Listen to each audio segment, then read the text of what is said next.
आती रहेंगी बहारें, जाती रहेंगी बहारें। दिल की नजर से दुनिया को देखो, दुनिया सदा ही हंसी है। हो आती रहेंगी बहारें।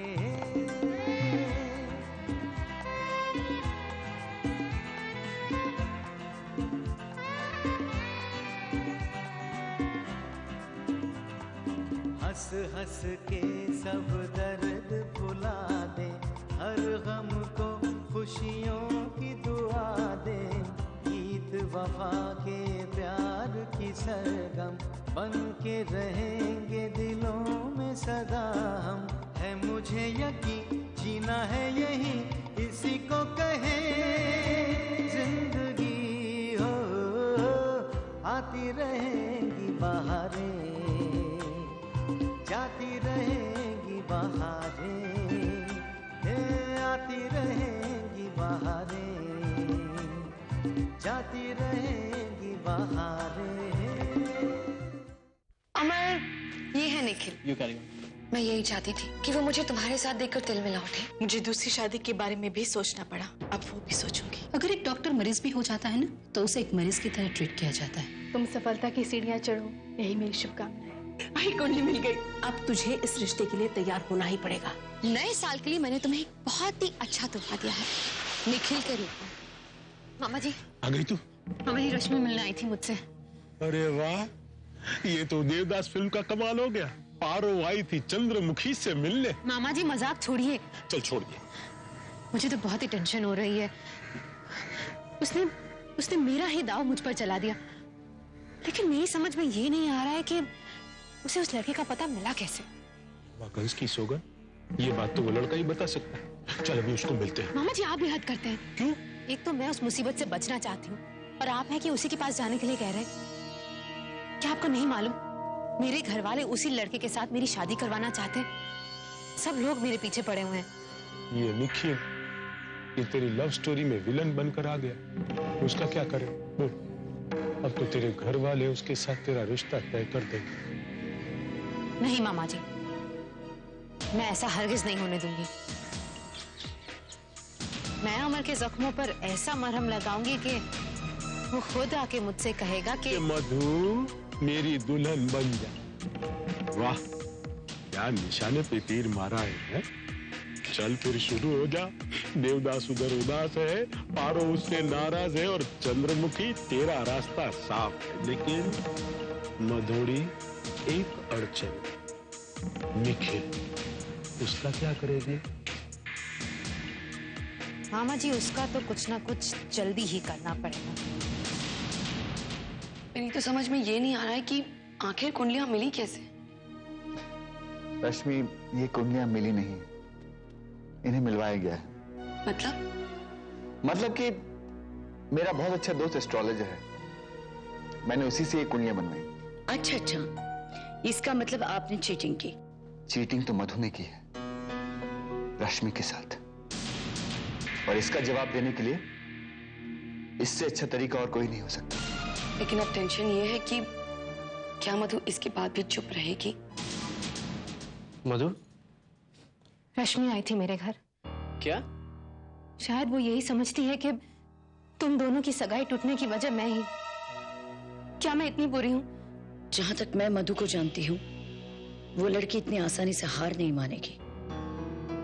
कोई ना कोई नया तमाशा जरूर खड़ा करेगी। आप बिल्कुल भी चिंता मत कीजिए, हमने जो भी कदम उठाया है ना, वो सोच समझ के उठाया है, और हमें आगे भी क्या करना है हमें अच्छी तरह पता है। मेरे ख्याल से सबसे बेहतर यही होगा कि तुम लोग अमर से बात करो। नहीं पापा, जो कुछ भी हुआ उसके बारे में अमर से बात करके इस बात को सुलझाया नहीं जा सकता, क्योंकि मधु ने मेरे चरित्र पर उंगली उठाई है। ये एक साजिश है। आज के बाद मैं तुमसे कभी नहीं मिलूंगी। मधु, ऐसी कोई बात नहीं, तुम प्लीज परेशान मत हो। अमर, आज तक मैं यही सुनती आई थी कि दोस्तों से अपना दुख बांट लेने से मन का बोझ हल्का हो जाता है, लेकिन आज मैंने महसूस भी कर ली। मधु अपनी चाल चलने में कितनी भी कामयाब हो जाए, लेकिन वो अमर का प्यार पाने में कभी कामयाब नहीं हो सकती। अब तुम ये सब सोचना बंद करो और टेंशन मत लो। थैंक्स अमर, कम से कम मुझे इस बात का तो सुकून है कि तुम मुझे दोषी नहीं मानते। मुझे पूरा विश्वास है कि एक ना एक दिन अमर सिर्फ मेरा होगा। रश्मि, अमर मेरा है।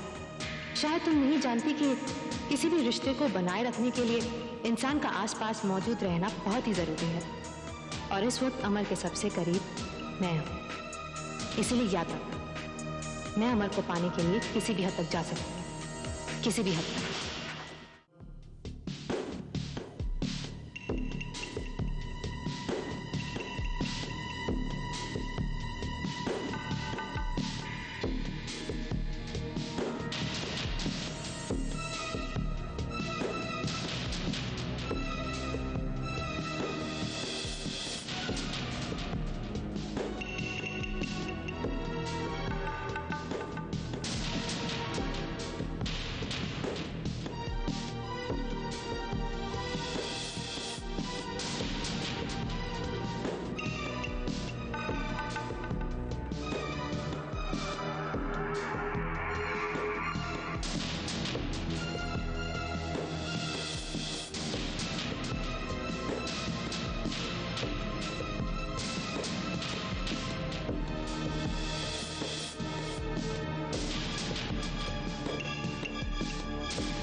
डॉक्टर पल्लवी, आप ही का इंतजार कर रही थी। तो आइए अंदर बैठ के बात करते हैं। अब मैं काफी देर से आपका इंतजार कर रही थी।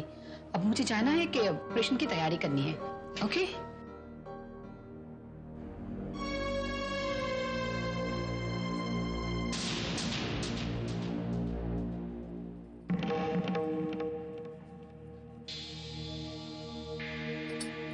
मामा कंस की सौगन बेन, एक अकेली जान और इतने सारे काम। नसीब है, नसीब है। पोते पोतियों के साथ खेलने की तेरी उम्र है। पोते पोती तो दूर, घर में बहू तक नहीं। जगी थी आशा की एक किरण, मगर अमर की सगाई टूट जाने के साथ वो किरण भी बिखर गई। तेरी मदद के लिए एक वो छोटकी थी, चली गई बेंगलोर पढ़ाई करने के लिए। अब है अंजू, वो बेचारी अपनी जिंदगी की उलझन सुलझा रही है। नसीब, नसीब है, नसीब। मैं भी क्या करूं रजनी, मुझे क्या अच्छा लगता है ये सब करना, मगर मजबूरी है। मुझे तो लगता है मेरे जीवन में सुख ही नहीं है। नहीं बहन, सुख है, भरपूर सुख है, मगर तू नजर उठाकर उसकी तरफ देखती नहीं। मतलब अरे मैं मधु के बारे में बात कर रहा हूं। कुछ सोचा उसके बारे में? आज मैं अपनी चौल की तरफ गया था, मधु को देखा, चटनी पीस रही थी। कितना काम करती है घर का। मैं तो बोलता हूं अभी भी मौका है, अमर के साथ बात कर ले। नहीं नहीं, मैं ये नहीं कर सकती। अमर तो मानेगा ही नहीं, ऊपर से तेरे जीजा भी नाराज हो जाएंगे। देखा नहीं उस दिन पार्टी की बात को लेकर कितना नाराज हो गए थे। तो मतलब अब कुछ नहीं हो सकता, यही कहना चाहती हो ना तुम? ठीक है, फिर जैसी तेरी मर्जी। नहीं रजनी, इतनी रात तो देखनी ही पड़ेगी, क्योंकि वैसे भी अमर की जिंदगी में बहुत सारी समस्याएं हैं और मैं जल्दबाजी करके कोई नई समस्या खड़ी नहीं करना चाहती। लेकिन इतना तो तय है कि इस घर की बहू बनेगी तो सिर्फ मधु।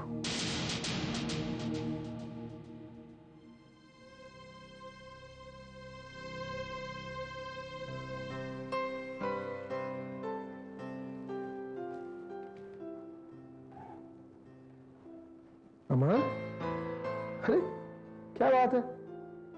अभी तो तुम वार्ड्स में पेशेंट के साथ खुश नजर आ रहे थे, अभी अचानक गुमसुम क्यों हो गए? क्या हुआ?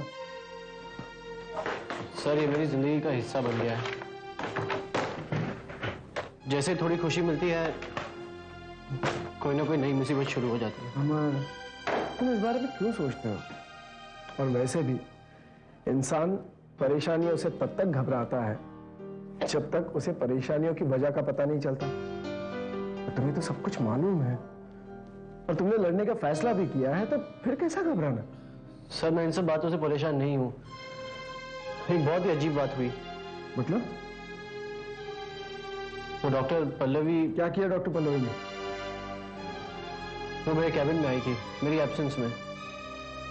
मैंने जब आकर देखा तो पेपर्स बिखरे हुए पड़े थे and she was going through my files. मैंने पूछा क्या बात है तो डिस्कशन का बहाना करके चली गई। तुम वो चिंता छोड़ो, उसे मुझसे प्रोफेशनल राइवलरी है तो वो ऐसी चीजें ढूंढती ही रहती है जिससे वो मुझे गलत साबित करे। सर वो आपको गलत क्यों साबित करना चाहती है? हॉस्पिटल का डीन जो बनना चाहती है वो। तुम ये सब बातें छोड़ो, एक इंपॉर्टेंट न्यूज है। अमेरिका से तुम्हारी ट्रीटमेंट के लिए स्पॉन्सरशिप मिल गई है। क्या? किसकी ओर से? अब वो तो मैं नहीं जानता। ऐसी केसेस में स्पॉन्सर्स अपना नाम नहीं बताते। तुम ये सब बातें छोड़ो और अमेरिका जाने की तैयारियां शुरू करो। और उससे पहले तुम ये डिसाइड करो कि तुम अपने घर वालों को ये बात कब बताओगे।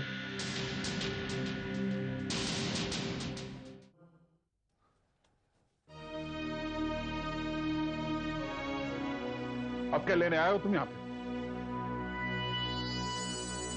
वैसे इनवाइट तो मैं सिर्फ अपनी पत्नी को करना चाहता हूं, लेकिन अगर आपको इनवाइट नहीं करूं तो ये बेअदबी हो और हमारे संस्कारों के खिलाफ।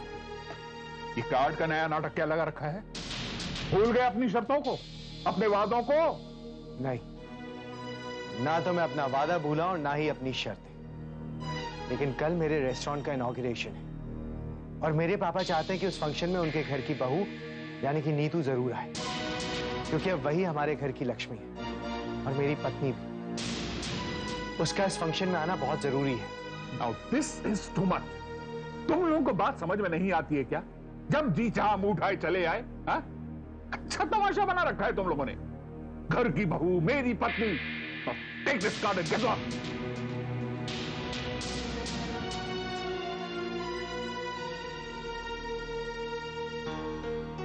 देखिए, मैं आपसे रिक्वेस्ट कर रहा हूं, नीतू का पूजा में बैठना जरूरी है, क्योंकि पत्नी के होते हुए अगर पति पूजा में अकेला बैठे तो उसे शुभ नहीं मानते। और वैसे भी घर में नए काम की शुरुआत हो रही है और नीतू के बिना पूजा अधूरी रह जाएगी। अब मेरी बात तो, मेरी बेटी तुम्हारे घर की पूजा में नहीं बैठी। Now is that understood? Now get lost.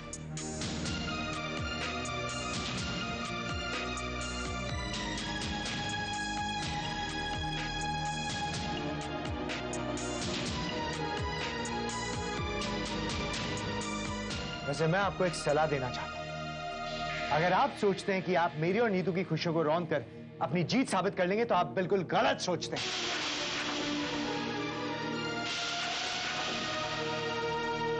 Neetu को अच्छी तरह से पता है कि वो सिर्फ एक रेस्टोरेंट की ओपनिंग नहीं है, वो तेरे सपनों को हकीकत में बदलने की एक शुरुआत है।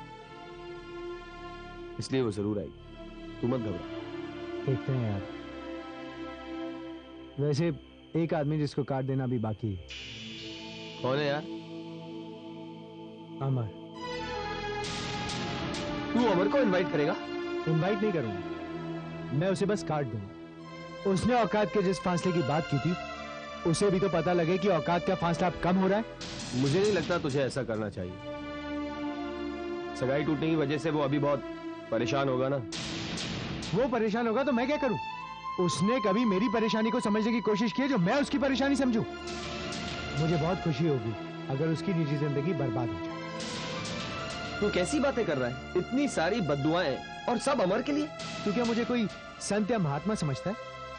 जिस आदमी की वजह से मेरी दुनिया बर्बाद हो जाए, क्या उसके लिए मेरे मन से बद्दुआ भी नहीं निकलेगी?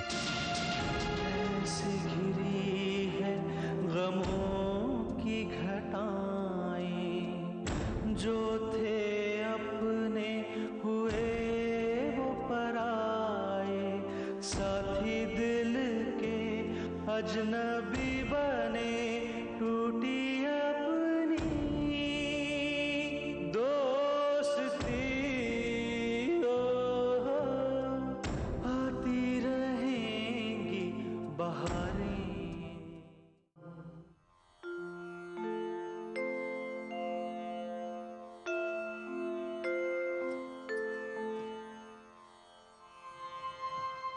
आई आज अचानक ये पोथी, क्या बात है?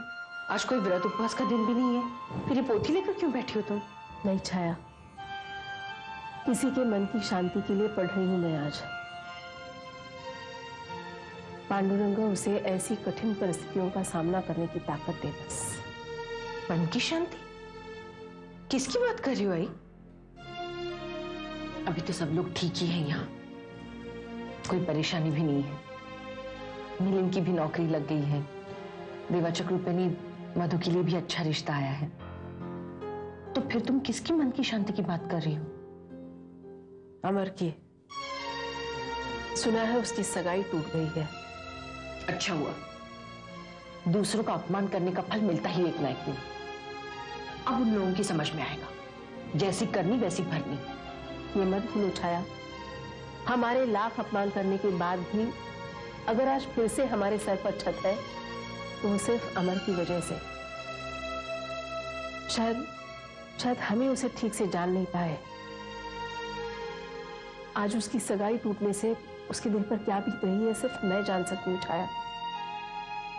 और मेरी मजबूरी देखो, चाहकर भी मैं उसे दिलासा देने नहीं जा सकती उसके पास। क्यों? तुम्हें किसने रोका है? अगर तुम्हें लगता है कि जो तुम सोच रही हो वो सही है तो जाओ। अगर मैं वहां जाऊं भी तो अमर तो यही सोचेगा ना कि मैं उसके जले पर नमक छिड़कने गई हूं। पता नहीं ये टूटे हुए दिल इंसान को क्या क्या सोचने पर मजबूर कर देते हैं। आइए, अभी ये सब सोचने का वक्त नहीं है, बल्कि मधु को समझाने का वक्त है। तुम उसे समझाओ, ठीक से समझाओ, वो इस रिश्ते के लिए तैयार हो जाए बस। छाया, वो तो इस रिश्ते के लिए तैयार हो जाएगी, तुम उसकी चिंता मत करो। क्योंकि मधु को समझाने का बहुत अच्छा नुस्खा है मेरे पास।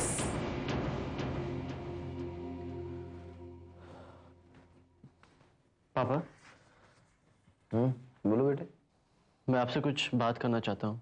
बोलो, क्या बात? मैं 20-25 दिन के लिए डॉक्टरों के सेमिनार में जाना चाहता हूँ जो दिल्ली में हो रहा है।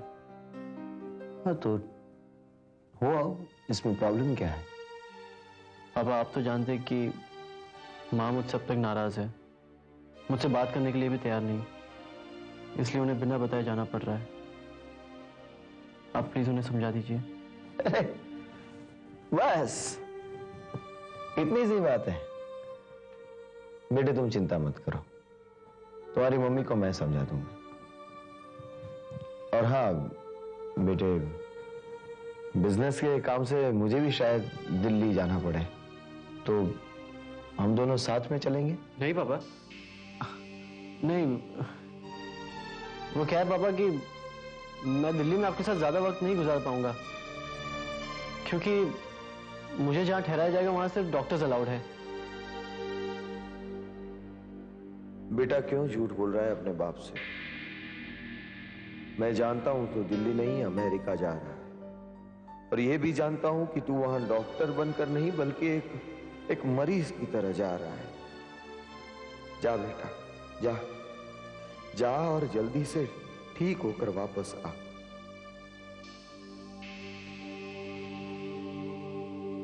पापा। क्या सोच रहे हैं? नहीं, कुछ नहीं।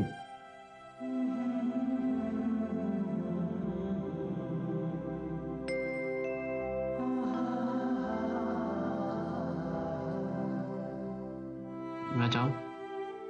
हाँ हाँ बेटे, चलो जाने की तैयारी करो।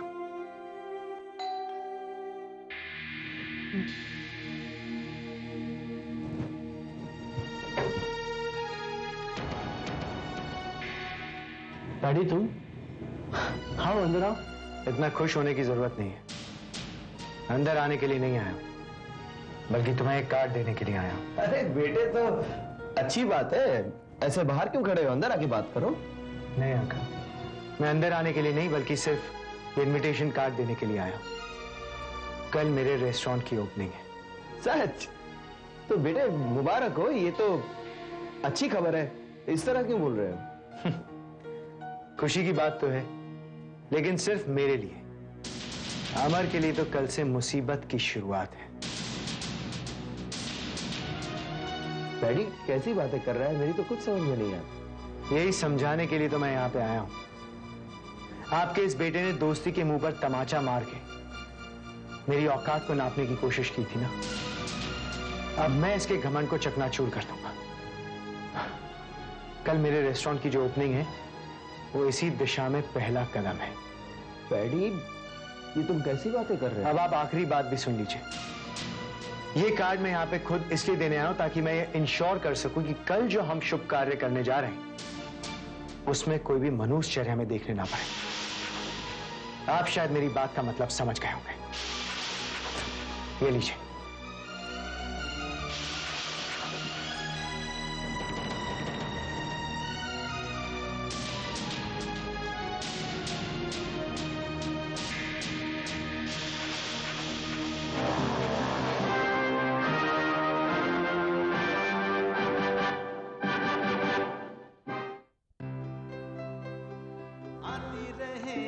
बहारें जाती रहेंगी बहारें, दिल की नजर से दुनिया को देखो, दुनिया सदा ही हंसी